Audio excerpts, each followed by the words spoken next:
நீங்க வாட்ஸ்அப்ல தனிநபரோட சேட் பண்ணும்போது சரி, குரூப்ல ஒரு நபரோட சேட் பண்ணும்போது சரி, அங்க மெசேஜ் மட்டும் இல்லாம நிறைய மீடியா ஃபைல்லாம் இப்படிலாம் ஷேர் பண்ணும்போது அந்த மெசேஜ் மீடியா ஃபைல் எல்லாமே வாட்ஸ்அப்போட சர்வர்ல இருக்காது, நம்முடைய போனோட ஸ்டோரேஜ்ல இருக்கு. ஸோ அப்படி இருந்தா நம்முடைய போனோட ஸ்டோரேஜோட அளவு குறைஞ்சிக்கிட்டே இருக்கும். அப்ப நம்ம என்ன பண்ணணும்? அப்ப அந்தந்த சேட்டை வந்து நம்ம கிளியர் பண்ணணும். கிளியர் பண்றதுக்கு ஆல்ரெடி உங்களுக்கு அந்த மெத்தட் தெரியும். பட் சமீபத்துல வாட்ஸ்அப் அதுக்கு பிரத்யேகமா ஒரு டிங்கரிங் வேலை பார்த்திருக்காங்க. சோ அதைத்தான் நான் உங்களுக்கு இந்த வீடியோல பதிவு பண்ண போறேன்.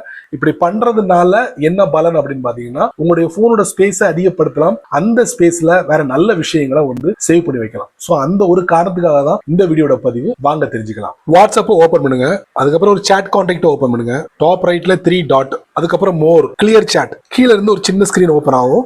ஆல் மெசேஜ், அது மீடியா ஃபைலா இருக்கும், மெசேஜா இருக்கும், எல்லாத்தையும் கிளியர் பண்ணி விட்டுரும். இல்ல மீடியா ஃபைல் மட்டும் தான் செலக்ட் பண்ணிக்கங்க. இங்க வீடியோ, போட்டோ, ஸ்டிக்கர், ஆடியோலாம் இருக்கும். எதை கிளியர் பண்ணுமோ அதை செலக்ட் பண்ணிக்கங்க. வேண்டாததை நீங்க அப்படி ரிமூவ் பண்ணிக்கங்க. சரிங்களா? அதுக்கப்புறம் கிளியர் ஸ்டார்டு மீடியா, சில மெசேஜ் வந்து நீங்க ஸ்டார் போட்டு வச்சிருப்பீங்க, அதையும் நீங்க கிளியர் பண்ணா அதையும் நீங்க செலக்ட் பண்ணிட்டு கிளியர் மீடியான்னு கொடுத்தீங்கன்னா அந்த பர்டிகுலர் சாட்ல இருந்து எல்லா டேட்டாவும் அழிஞ்சு போயிடும். சமல இது ஒரு மெத்தட். அதே மாதிரி நீங்க எந்த கான்டாக்ட் ஓபன் பண்ணி அந்த சேட்டை கிளியர் பண்ண நினைக்கிறீங்களோ இன்னொரு மெத்தட், இந்த பேரை மட்டும் நீங்க தட்டினீங்கன்னா போதும், அந்த ப்ரொஃபைல்குள்ள போனா கீழே பாட்டம்ல கிளியர் சேட் அப்படிங்கிற ஒரு ஆப்ஷன் இருக்கும். அதை நீங்க தட்டினீங்கன்னா மறுபடியும் முதல்ல பார்த்த அந்த ஸ்கிரீன் மேல வரும். வழக்கம் போல நீங்க பண்ணிக்கலாம். இது ரெண்டாவது மெத்தட். அடுத்த மெத்தட், வாட்ஸ்அப்போட செட்டிங்ஸ்குள்ள போகும். இங்க ஸ்டோரேஜ் அண்ட் டேட்டா, அதுக்கப்புறம் மேனேஜ் ஸ்டோரேஜ். நீங்க யாரோடலாம் சேட் பண்ணிக்கிறீங்களோ அவங்களுடைய டேட்டா ஃபுல்லா பக்கத்துல டிஸ்பிளே ஆகும். ஃபார் எக்ஸாம்பிளுக்கு நான் ஒரு கான்டாக்ட் ஓபன் பண்றேன். நீங்க நிறைய மீடியா ஃபைல் இருக்கு, மொத்தத்தையும் கிளியர் பண்ணணும்னா செலக்ட் ஆல். வேண்டாம், குறிப்பிட்ட ஃபைலை மட்டும்தான் நான் டெலிட் பண்ணணும்னா செலக்ட் ஆல ரிமூவ் பண்ணிட்டு